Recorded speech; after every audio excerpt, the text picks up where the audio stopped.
Uh, Everybody is able to hear me online. If you could please raise the hand, the thumb, the foot, whatever, that would be lovely. Um, so today's session, um, we have the great pleasure to welcome Ekta Chauhan to my left, who is an assistant professor at Jindal University. She holds a BA in history from St. Stephen's College, a master's in public policy from Bangalore, and a PhD in World Heritage Studies from BTU Cottbus in Germany. Unsurprisingly, the first time I met Ekta was in Kirki on her turf, so to say. And on the occasion of the heritage walk, she has been leading there for some years now, I believe. I had visited Satpula and Kirki by myself a few years earlier, but the walk with Ekta entirely transformed my apprehension, my vision of the area. I became aware of the existence of Bhumia shrines in Kirki and other urban villages of Delhi. And more generally, I was captivated by how aptly Ekta was able to intertwine so seamlessly a vast range of academic disciplines from history, geography, heritage studies, to ethnography and sociology and insight from political analysis as well, with also a kind of critical social autobiography, and merge these analyses into an accessible and compelling narrative about the past and present of Kirki.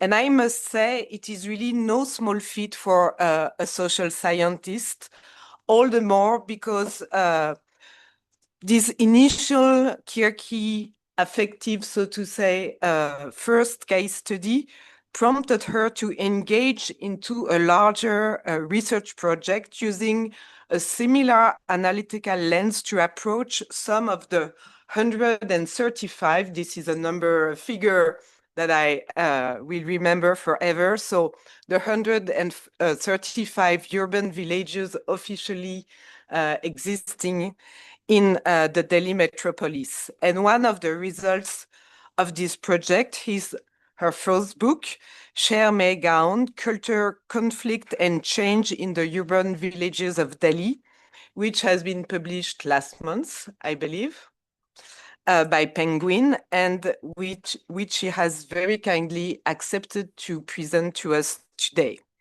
And to discuss her monograph, I'm also very happy to welcome Shubham Mishra, who is both a urban planner and a geographer, trained at the School of Planning and Architecture in Delhi, as well as the Faculty of Geoinformation Science and Earth Observation of the University of Twente in the Netherlands. And just like Ekta, Shubham has an unquenchable interest in exploring the landscapes, both built and natural, of Delhi, which in his case translates into a wonderful mapping of Delhi from the 19th century onward, and also in translating Urdu books into Hindi, books that deal on Delhi. So I'm really grateful to both of them for being here today and offering us what I hope will be a very fruitful conversation. Last but not least, please note that we will end the seminar at 6:30 sharp, so that all of us who want to are able to go to the screening organized by Indy Toki, by Hugo, Roma, and Odile, which starts at 7 p.m. at the Alliance Française. It's a movie called Humans in the Loop. It deals with artificial intelligence from the jargon perspective, I would say, very summarily. And the screening will be followed by a Q&A with the director and the journalists whose reporting has inspired the movie. So feel free to join. You're very much welcome. Please remember to shut down your mobile for those who are here, to shut down the mic online. And without further ado, Ekta, the floor is yours. So we'll have a 20-30 minutes presentation by Ekta, followed by comments and questions by Shubham, and then a Q&A open to everyone here and online. And remember the counterintuitive use of the mic. When it's red, it's your turn to talk. When it's green, you are not audible. Ekta.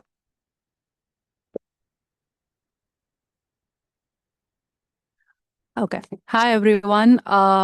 Thank you so much for inviting me. And it's so special because the book has actually just come back 10 days back, and Corinne and I had talked really, really long back. And I can see a lot of people who actually contributed to the book here. I talked to Henry, I talked to Puneet is somewhere here. I don't know, where is he? He's there. He's there. Yeah, so a lot of people who contributed immensely to the book. So I'll actually start with how this book came to be about, which is very important, and I do talk about in the introduction as well. So I grew up in Khidki, which is one of the many urban villages in Delhi, which essentially what it means is, so Delhi's growth post 1947, in 1947, we just got independence. Delhi had to be developed as the new capital. And at the time, the two urban centers was either Shahjahanabad, which we now call Purani Delhi, the Mughal capital, or the British capital. And there was suddenly this need for land because refugees had just come in, and the city had to be planned, the public infrastructure, XYZ. So the government started acquiring land from the villages that existed outside these cities to expand the municipal limits of what we now call Delhi. Delhi, I mean, has been 7 cities, and this is currently at, I think, maybe with the new Central Vista, we're in the 8th or 9th now. So at the time, through DDA, Delhi Development Authority, the government started acquiring farmlands of these villages. Under the Land Acquisition Act, which itself, by the way, was made by the Britishers. But what the government did, and there are, while several ideas exist about why they did this, I'm yet to have, and maybe Shubham can help me understand the definitive answer for this. They only acquired farmland, not the residential quarter, which is called the abadi, or the settlement in Urdu, in Hindustani. So they only acquired farmland. So typically a village would have, say, a cluster of houses occupied by different castes of the village, and then vast farmlands, which would be bigger. So they only acquired farmlands, most of the cases, and they just compensated these villagers who were living here with money. Now there is a separate talk on were they compensated fairly. There are multiple thousands and lakhs of litigations going on, of course. But without going into that, so suddenly over time, these villages, which now are called the Lal Dora areas, the settlement was suddenly not agricultural anymore, at least economically. The main economic activity was not agriculture on their lands anymore. This was happening during the 50s and 60s, when land was being acquired and by the government through the Land Acquisition Act. While there is a lot of work done on this, the legality of it and the property relations on it, I was interested. What fascinated me was what happens to these communities. Because having grown up in this community in the 90s, it was my grandfather during the 50s who was then in his 20s. And imagine being a farmer till you are 25, 26, and one fine day, you're just not a farmer. You just have some amount of money, or a large amount of money, depending. But you don't know anything else. That is how you have lived. So what is interesting then about these now urban villages? The DDA and the municipal connections were given here. They were now urbanized villages or urban villages. The term in itself, an oxymoron. Several municipal requirements that you need to construct in the city do not apply here. And it has its own repercussions, most haphazard, if XYZ, and we can talk about that. But starting with what was happening with me. I'm growing up in the late 90s, early 2000s. I was always interested in history, which was very weird because history in school was extremely boring. And I was growing up right across Khidki Mosque, which is a beautiful Tughlaq era 14th century mosque.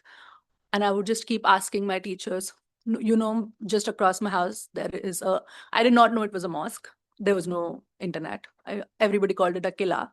So I would just keep asking my teachers, there is a killa in my village.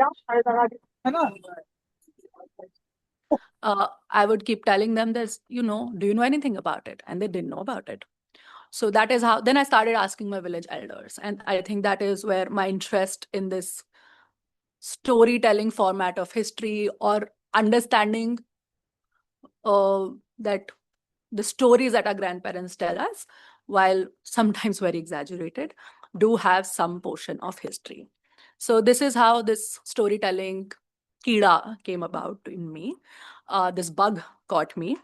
And then while I was doing my master's, somebody approached me, a good friend approached me and said, Khidki is so interesting. And this is 2015, when heritage walks are just taking off in Delhi. They're becoming huge. Everybody is doing it.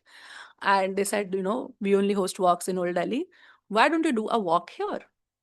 It might be interesting. And I was sure. I did it. And I still remember it was 2016. I had told my grandparents that I'm going to get 20 people and you have to talk to them about your lives. Unfortunately, my granddad passed away just 1 week before this walk.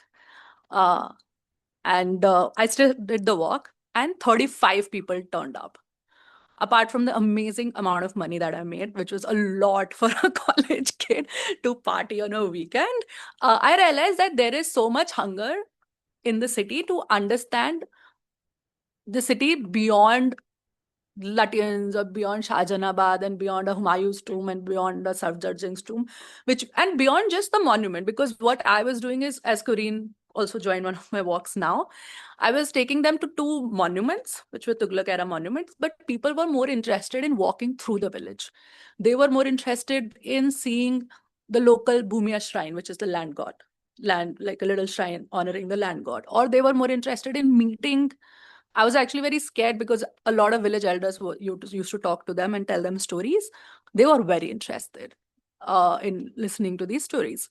And then I started an oral history project with the Citizens Archive of India, who till then was only archiving stories of partition survivors. And then Khidki became the first village that they archived. And we did these 15 interviews with village elders. 70 years old, 80 years old. Now, a lot of them are no more, especially after COVID, unfortunately.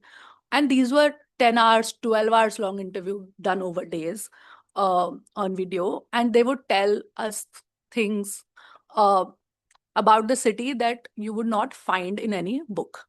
Things like not just when the first electricity connection came to the village, which was sometime in 1962, a community nightlight, not in their houses. Not just that, but that children gathered and they clapped because it was just so shocking that this can happen in the night. Or when the first water pipeline came, how the rumors spread that, oh, this is a British conspiracy, maybe they want to poison us. And there was one family in the village who had fought in the 1857, hundreds of years ago against the British, so that the government is punishing us now. So these kind of emotions were what was very interesting. Or the village elders telling us that, when the partition riots broke out, we hid inside Khidki Masjid for 3 days. Or another elder telling us that one of his very good friends, Iqbal, Khidki had a significant Muslim population, just like a lot of other villages in the city. They left And then in 2010, he had come back to meet his friend after so many years, and what were the emotions that he came. So that is how this idea of this book came to me back in 2016. I actually did not know anything about publishing or writing, but I was just collecting stories, and it's almost after a decade that we have these collections of stories in form of a book. What I've tried to do in this book essentially is look at the city through the villages. So we have, for this, and I still like to call it volume 1 because I've only taken 10 villages and taken a theme for each village and sort of explored the city through that theme and that one village. The idea was also to go not just beyond hegemonic histories, but focus on oral history archiving, storytelling. And also, since I come from academia, sort of have this bridge between uh, popular popular nonfiction, nonfiction narrative or books and academic books. And I could say, like, I remember even when I was writing this 2 years back, my husband would always say that, you have written 3 papers, but I can guarantee more people are going to read this than the 3 papers because you have to pay so much to read those papers. And they're full of jargon. Like, honestly, it's just like, even I don't read it. So the idea was, and having worked in Germany and then in India, I was also realizing that, there is a need to go beyond this academic jargon. There is a need to have a narrative nonfiction book that can simplify some of these stories. I try to bring my experience from these heritage walks that, you can explain very, very complex things in very simple words through stories. And they stay with people. And that is not to say that you have to go do away with the academic rigor. There is a long citation list at the back of the book because I'm a citation Nazi. Like, I'm really annoying about it. So some of the very interesting chapters that I would like to talk about in this, and of course, please ask me questions beyond this, is, of course, even in Khidki, I took the chapter on Khidki. I took a very very informed decision that I actually do not talk about the dominant Chauhan community that lives there, which is my community, which is the dominant landlord community, and though even very small in number, continue to dominate the politics, and because they're the landowners. I talk about in the village about the Afghan refugees in Khidki.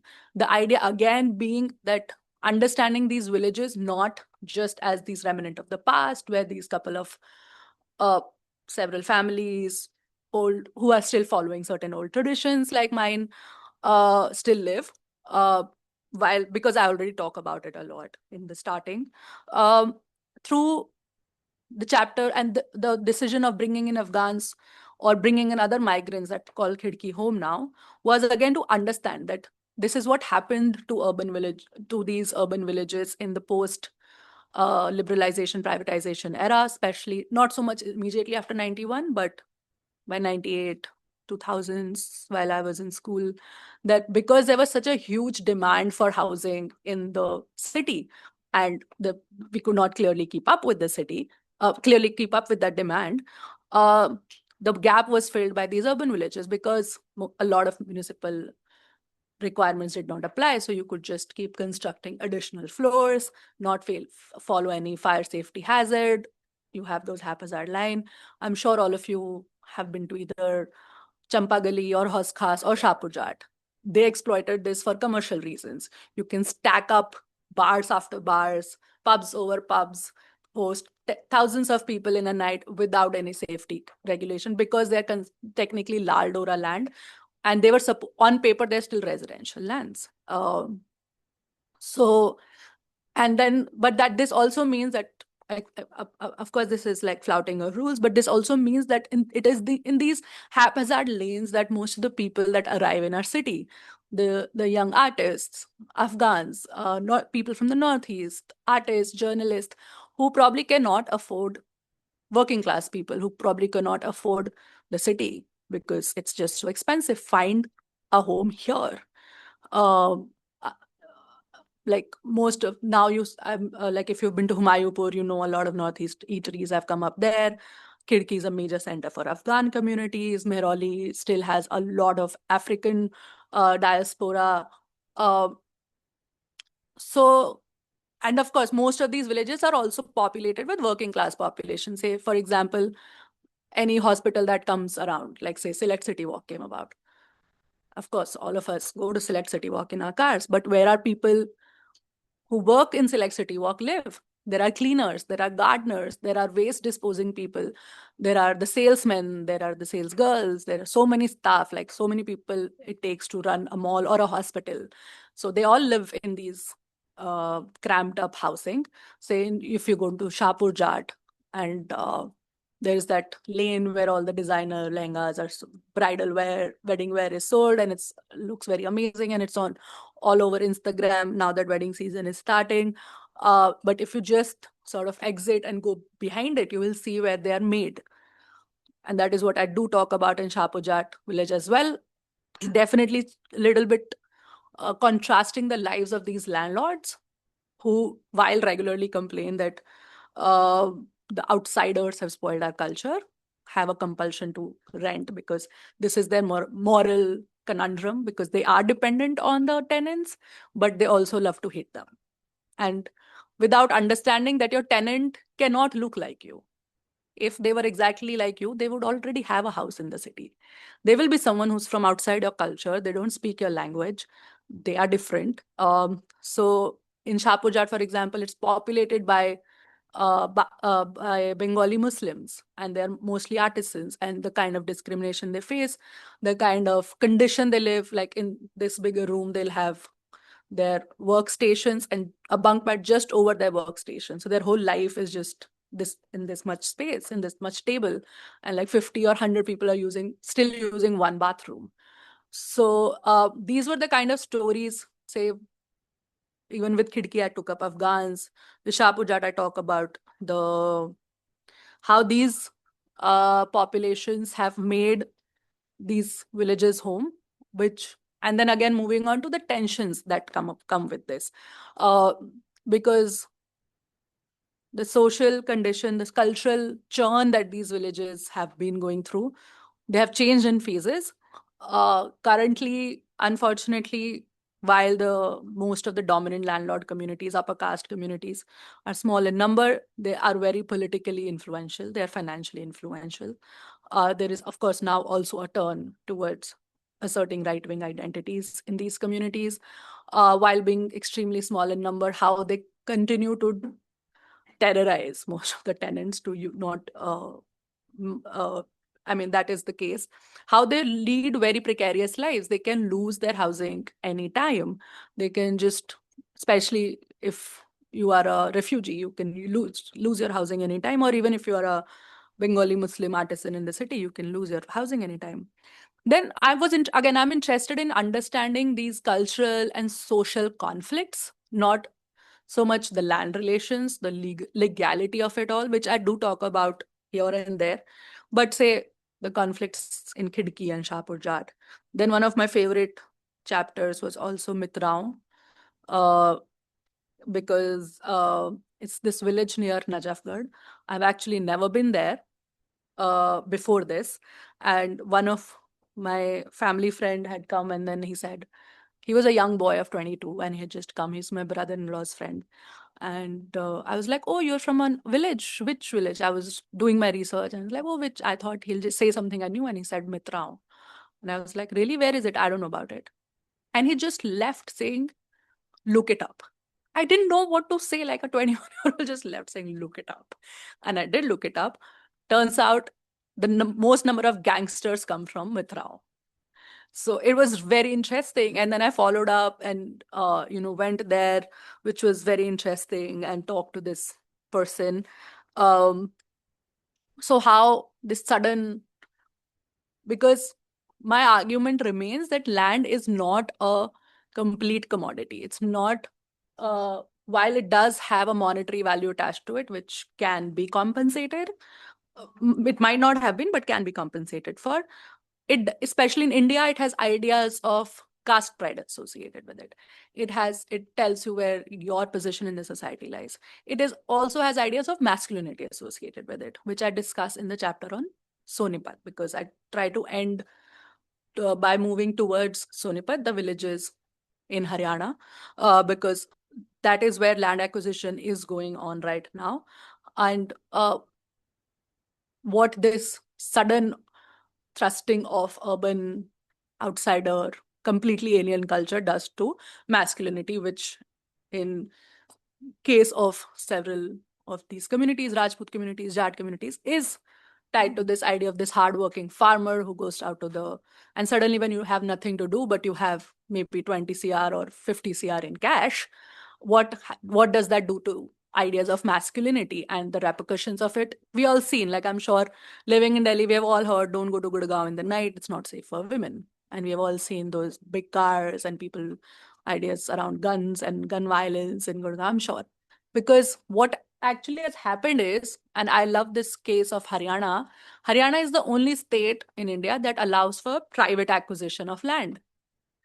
So otherwise, land can be acquired under the Land Acquisition Act by by the state. They can sell it forward to a private player. That is done several times.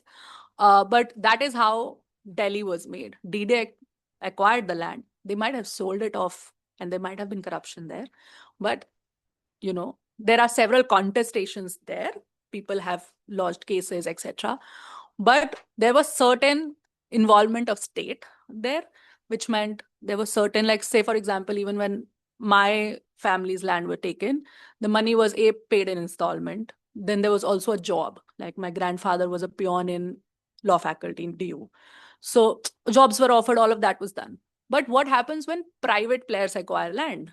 They're just going to give you a bag of cash and ask you to vacate your land. And then from tomorrow, you just have a huge bag of cash in those simple words. And what happens then is this new idea, like say in Gurgaon, we have this picture of these cyber hub, this and that, big buildings, camellias and all of that. But all of us do know that as soon as you get out of those gated communities, there is another Gurgaon that lies out there. There are hundreds of urban villages in Gurgaon. And there is a lot of work done on Gurgaon. I mean, I'd sort of moved towards Sonipat. There is a lot of work done on Gurgaon, especially where this conflict of this, this new set of professional women have arrived from all over the world. But there are these traditional communities.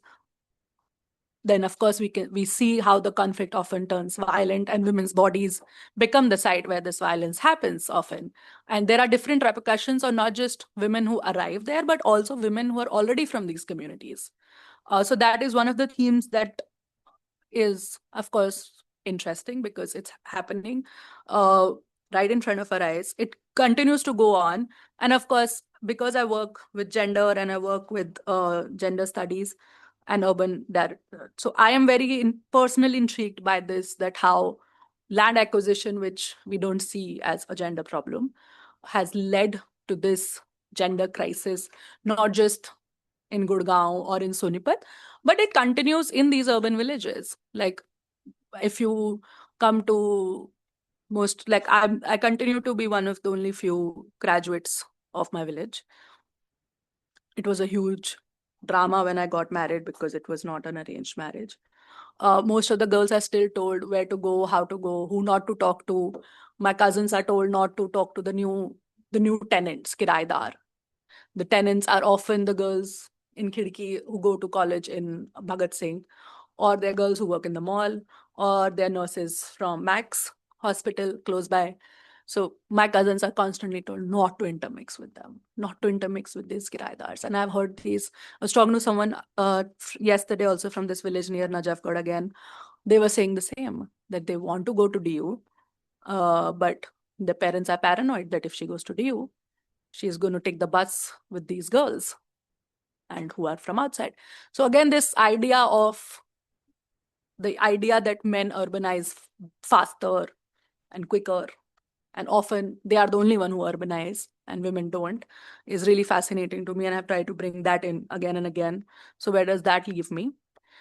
So these were some of the themes that I've explored. I would love to have your comments, questions, and I think I've tried to remain within time.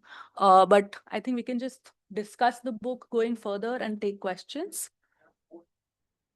I can go on the whole night, but in interest of time and then having a more open discussion, I don't want to be the dictator here who just talks.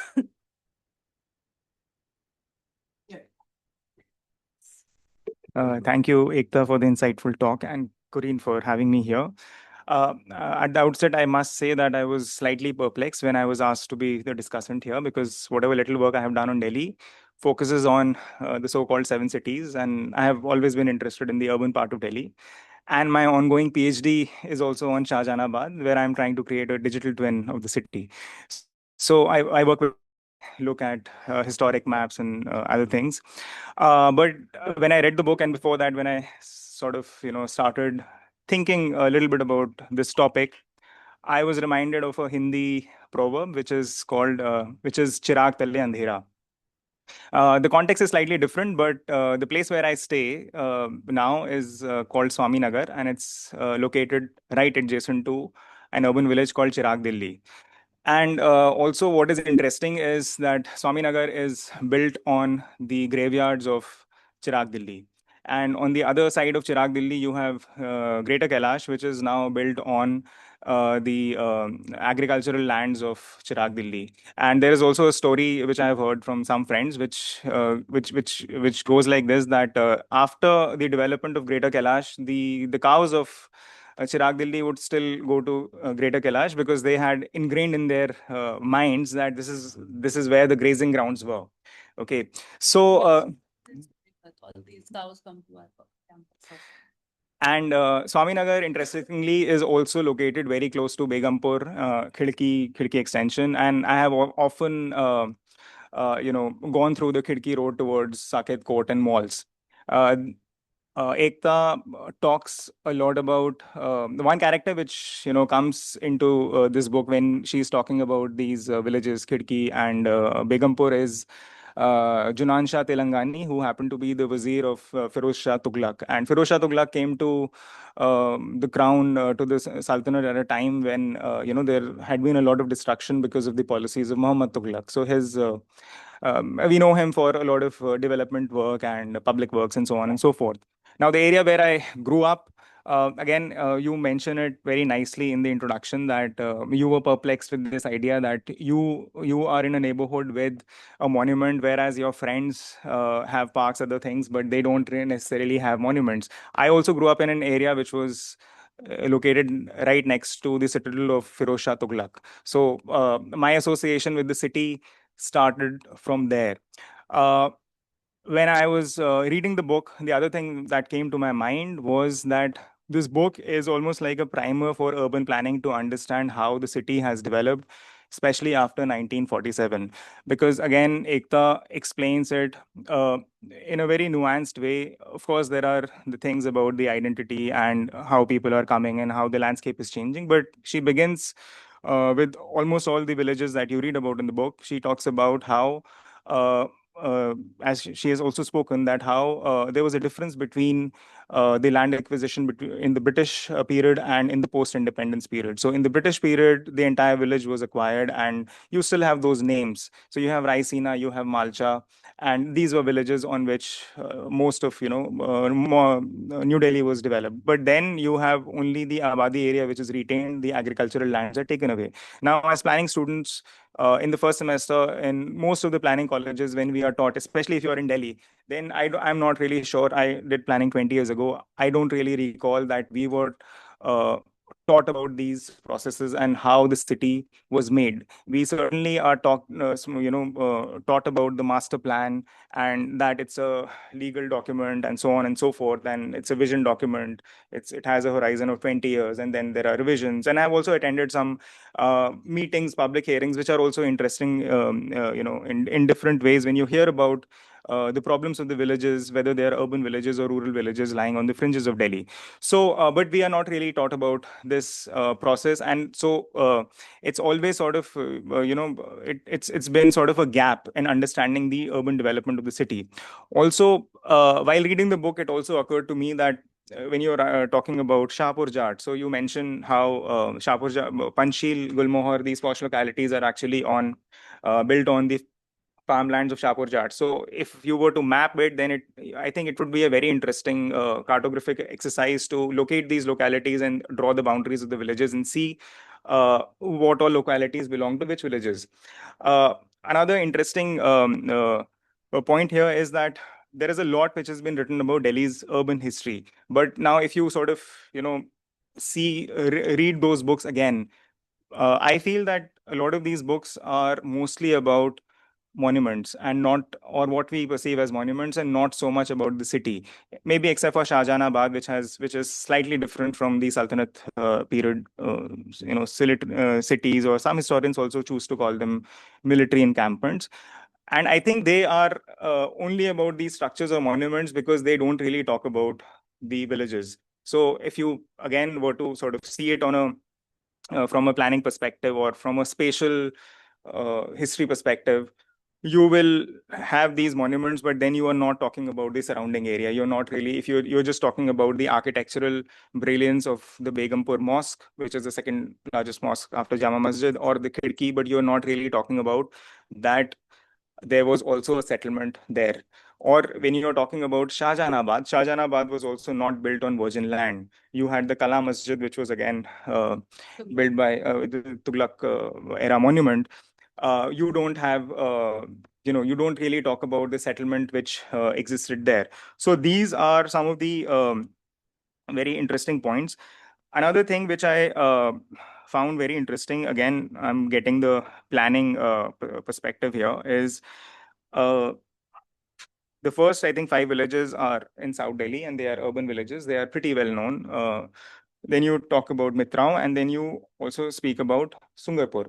Now, uh, in my imagination, I can't really think about Delhi uh, without the Aravalis and the water bodies, because these are, for me, are uh, the eternal planners of the city. Ekta also speaks about that Yamuna, the city was never really dependent on Yamuna as such, because most of the earlier cities also were located uphill. And it's only after Firozabad that cities started getting located next to the river. But Yamuna and Delhi, they have a very interesting and unending diet, which unfortunately a lot of Shehri Dilli walas, I think they don't recognize that. Because if you go from this side of Delhi to what we call Jamna Par, all these bridges, they have these barricades, and you don't really see the river. So, Indian cities, you speak about Varanasi and Ganga sort of, pops up. Even Kanpur, Ganga, and Nasik, Godavari, and so on. But when you talk about Delhi, Yamuna is somewhere in the background. And you think about Yamuna, I think only when in this season, when there is on your televisions, you have this sudden breaking news that it's crossed the danger mark and the old iron bridge is shut for traffic. So the Shahri Dilli wala does not have that kind of connect. And if you contrast it to the villages, which are, and maybe I think in the second volume, you will speak about villages like Palla, Jagatpur, and many others which are located from north to south on this 22-kilometer stretch of Delhi. But I found this Sungarpur example or case study very interesting, and I'll just read a paragraph from here, because this demonstrates the tacit knowledge of the inhabitants who have been there, who interact with their natural surroundings in a very natural way. So she is speaking about someone called Dayal Singh Ji, and he says earlier, and he's talking about the role of the river in the lives of in the life of this village and the inhabitants. Earlier, when the river swelled, we knew we had time. It would rise slowly, and we would shift to the other bank. The soil would be richer, and the next season's crop would be better, says Dayal Singh, aged 85, a retired army man I call Daddu or grandfather, as he's related to me.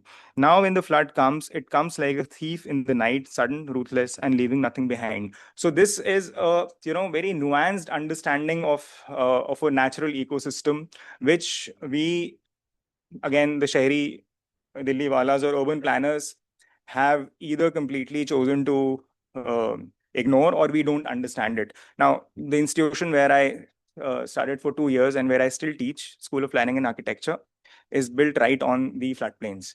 And like many other buildings in that area, in about half an hour of downpour, I mean, you really need to have boats to enter the building. So very often we lack this kind of understanding, and there is a whole lot of urban things which have come up through the 50s 60s on the floodplains, and it continues to be like that. So this kind of understanding, and even now when you uh, hear about the plans to create a riverfront development, uh, I'm always at a loss to understand that how can you continue to do something, how can you sort of not see the connection between the city and these natural things. uh, Almost a decade ago, I had organized something on Yamuna in which we wanted to, I'm just giving another example, in which we had um, asked, in a panel discussion, we had asked someone from the DDA to come and speak to us. And for some reason, the person was irritated and he asked me a question. Um, I don't understand what you're talking about. Yesterday, you were saying that this discussion is on Delhi. Today, you're saying it's on Yamuna. I don't understand what is the connection between the two. So then that fellow did not come. And anyway, we had a very interesting discussion, probably because of that. So there is this tacit understanding.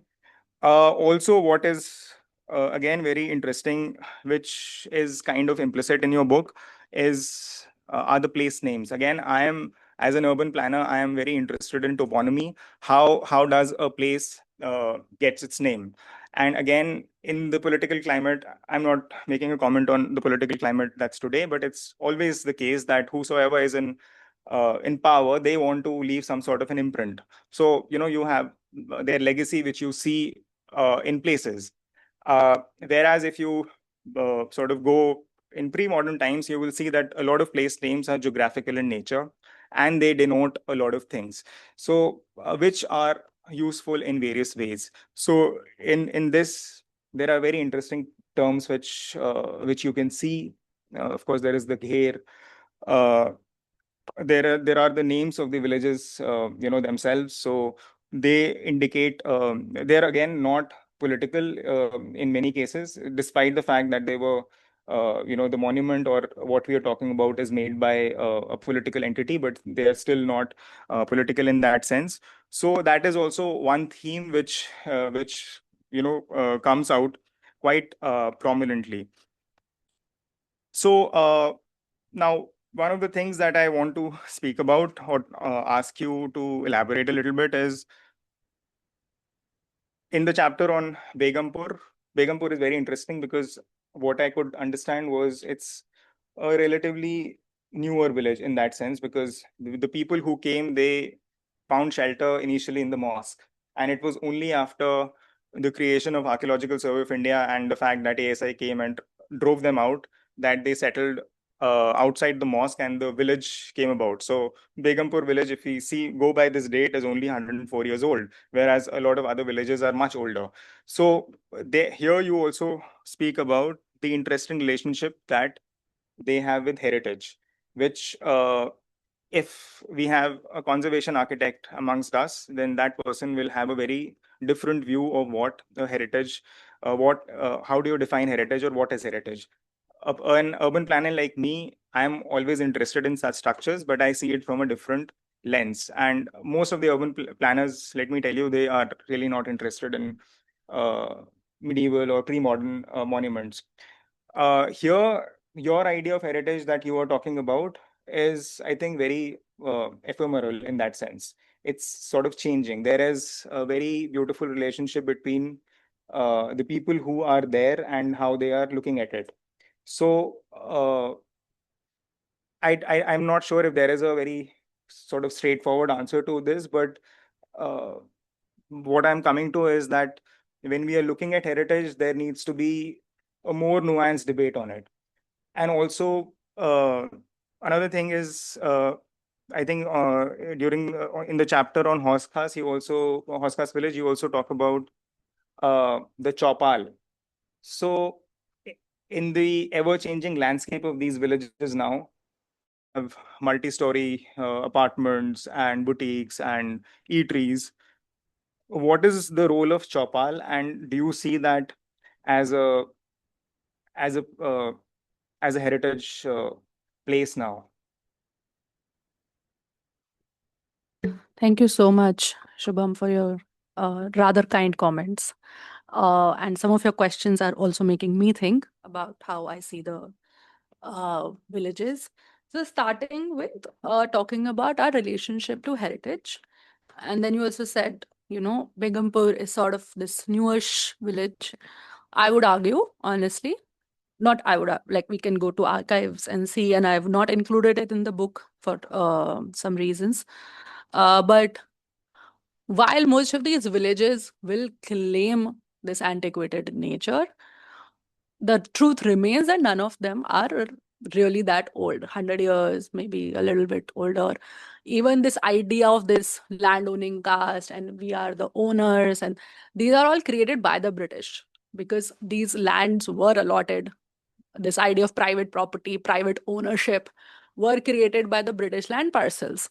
Uh, so, which is the case with most of these communities. Most of these communities would rather, like, especially based on these caste-based organization, they would all track their antiquity to Ram or Krishna or like some warrior or some sun or some moon.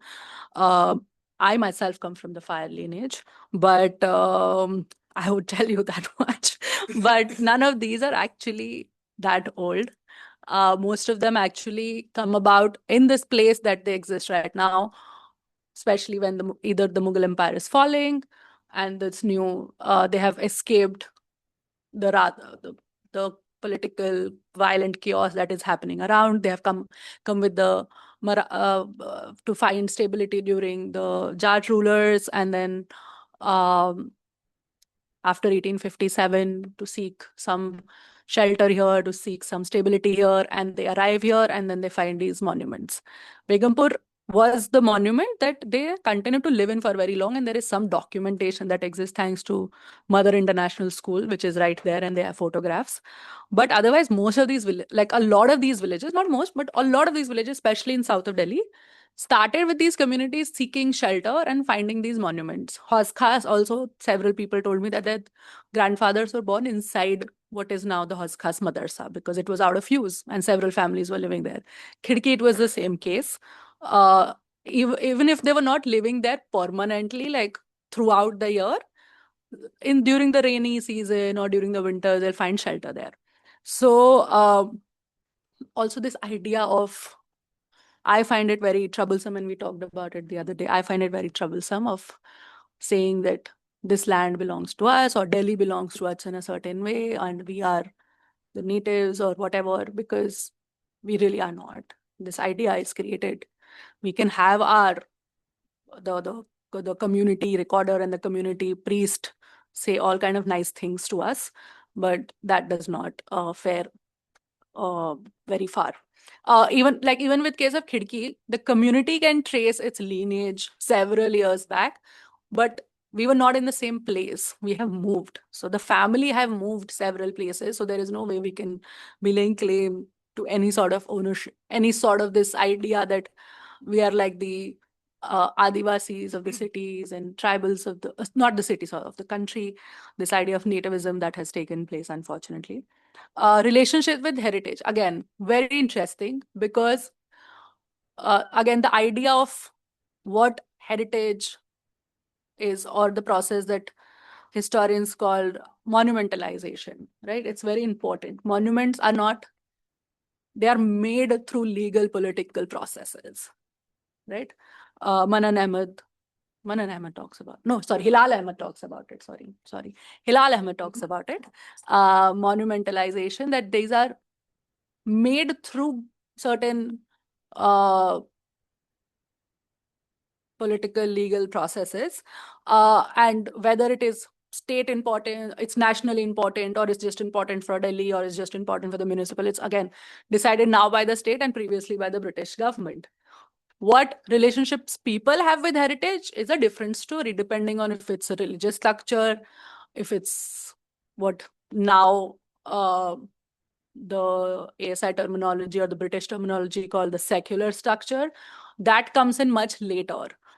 Because people have lived with these monuments. There are monuments which is part mosque, part temple, which is part residence, part temple, part residence, part cowshed, part mosque, right? So we have not had this South Asian idea of heritage is quite different from what we are living with right now, that, okay, there is a Red Fort or there is a Begumpur Masjid. Now we need to put a boundary around it and then govern it for certain idea of the tourist or the scholar, and they can come and consume it now. How I can summarize a relationship with heritage is my father once said, because he was trying to add floors to one of the houses in Khidki, and because we live so close by to Khidki, add any construction in Khidki is a headache because ASI comes in. So I was just like, it's illegal, da da da. I was in that phase where I'm all about the rules. So he told me that, we came first, the rules came later. My house has been here before ASI has come. I need to add a floor because my family has expanded. Where do you expect to study? We don't have space, right? So people came first. That is the gist of our relationship with heritage. Say, even with what has happened with Khidki Masjid now, unfortunately, the previous generation had an emotional community connect with the mosque. It was not being used as a mosque. It was being used at mosque at some point. But in 1947, till the people who are alive tell me, is they used to keep their cattle there. Kids used to go play there. Because they were using it, they also had some sense of responsibility towards it, that they should also pick up after them. Very rare in these days, but some sort of that they're playing, they're flying kites, cattle is there, livestock is there, blah, blah. So they had certain sense of connection. But once the state came, put a fence, and 3 generations down, nobody goes there because there's a fence, there's a guard. The older generation is now, unfortunately, no longer there. And I can guarantee you that I have been leading walks in 2016 and none of my cousins have ever attended. I have not got one participant from Khidki yet, even without charging them. So they're not interested because there have been generation. Now, again, and of course, once the community and the site has been so distanced with this fence literally being a physical and a legal and a political barrier, there's this gap, which is where all the communal narratives and fake news will come in, all the hateful narratives. So now the question is not, should I go play in Khidki Masjid or not? It's a question of, is it Khidki Masjid or not? So now, of course, we have moved towards that, and that's a different long story that we can get into. So now, of course, there is because there's a gap, something can come in. Then you talk about Chaupal and other kind of architectures. Most of these villages still have like a Chaupal or a village well, which might not have water but is used for ceremonial purposes. Has the shrine of the Bhumia, which again used for ceremonial purposes.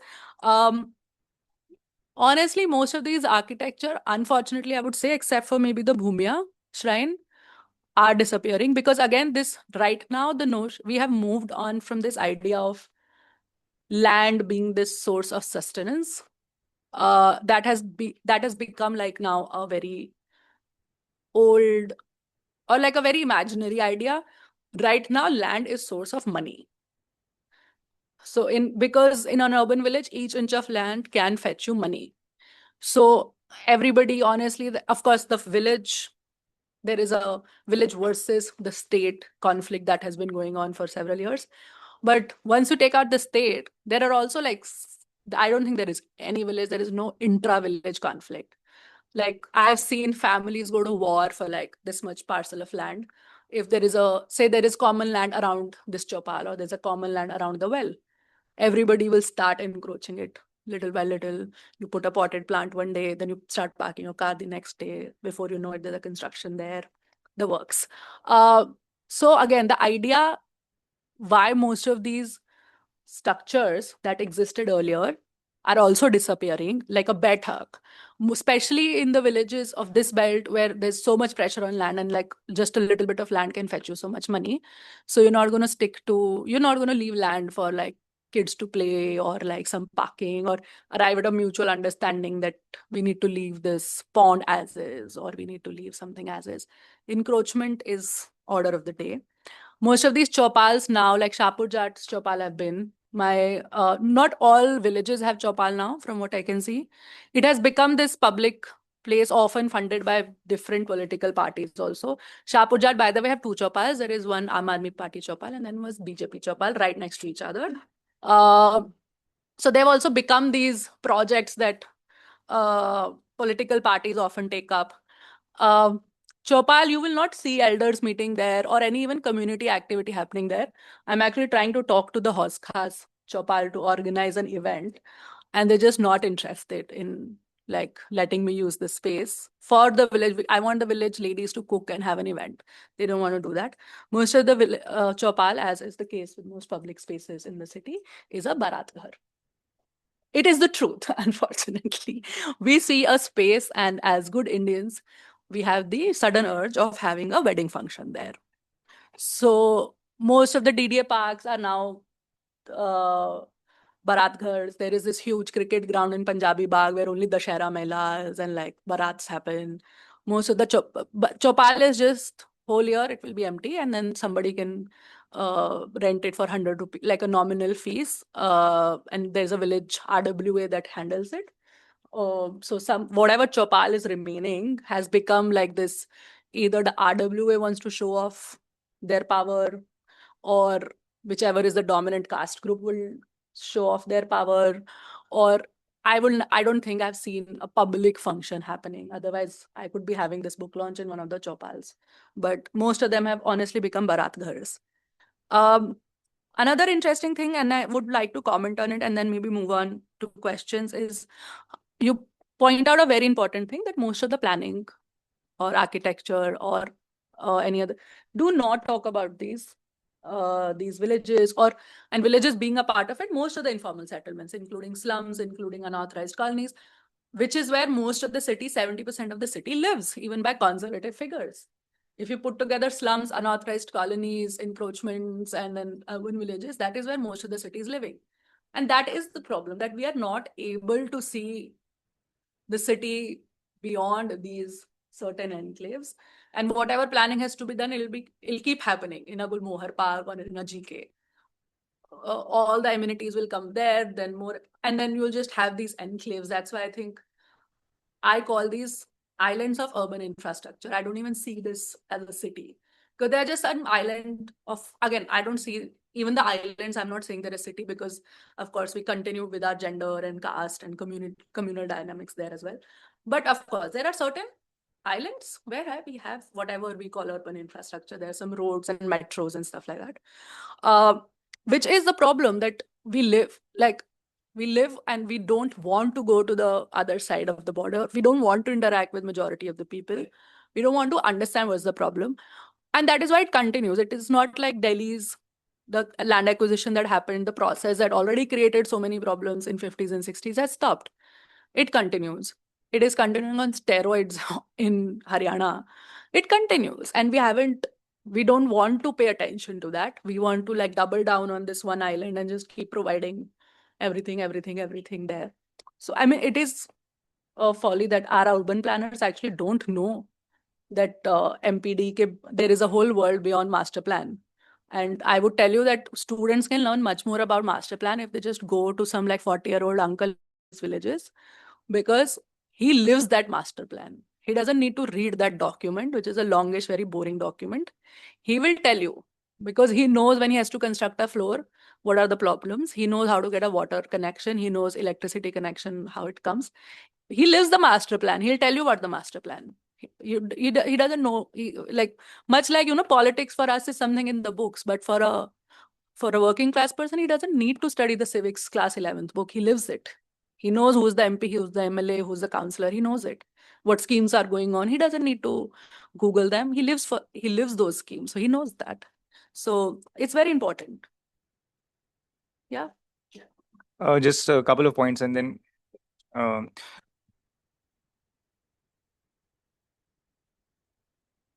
so what you just said about the planning is very interesting. That islands of infrastructure and so on. But another interesting bit about planning is that it also happens in fringe areas, and we have a lot of villages. Maybe they will figure in the second volume on the fringes of Delhi. If you kind of make an arc from the northwest in Narela right down to Najafgarh in southwest, you have a lot of villages there, and these are also sites of a lot of resettlement colonies from the 90s right up to early 2000s and later. And these resettlement colonies and the villages, there are a lot of contestations about resources and many other things. These resettlement colonies are so-called planned colonies. They are planned only in the sense that the JJ clusters which were uprooted from the middle of the city in different parts. Yeah, like Narela, Bakkarwala in Najafgarh and so on. So they were only given, I think earlier they used to be given 50 square yard plots, then it came down to 25, and now it's, I think, 12.5 square yard plot. So they were just given plots and not really any other infrastructure, but it brought them into conflict with the villages because lakhs of people suddenly just moved in to these places. So that is also something which I think is done quite thoughtlessly without really, I think the land acquisition which happened in the 50s with by DDA, that also lacked imagination, and therefore we are in this situation. Just one last thing which I want to ask is, so it comes again and again in the book that the older generation which saw these gentler times, that's gone now, and then there is a new generation which is also, for example, living in Khidki or Begumpur, is not really looking at uh, these as mosques or whatever. But uh, the, uh, the generation of your parents, do they also have some sort of because they saw a lot of development, especially they were, I think, the architects in that sense post liberalization. Do they also have some sort of sense of loss with uh, not just heritage but also a lot of intangible uh, uh, artifacts, heritage, which is now diluted or lost completely? Couple of things. I find this sense of loss both. I mean, it is immense, but at the same time, honestly, not to sugarcoat it, but also very imaginary.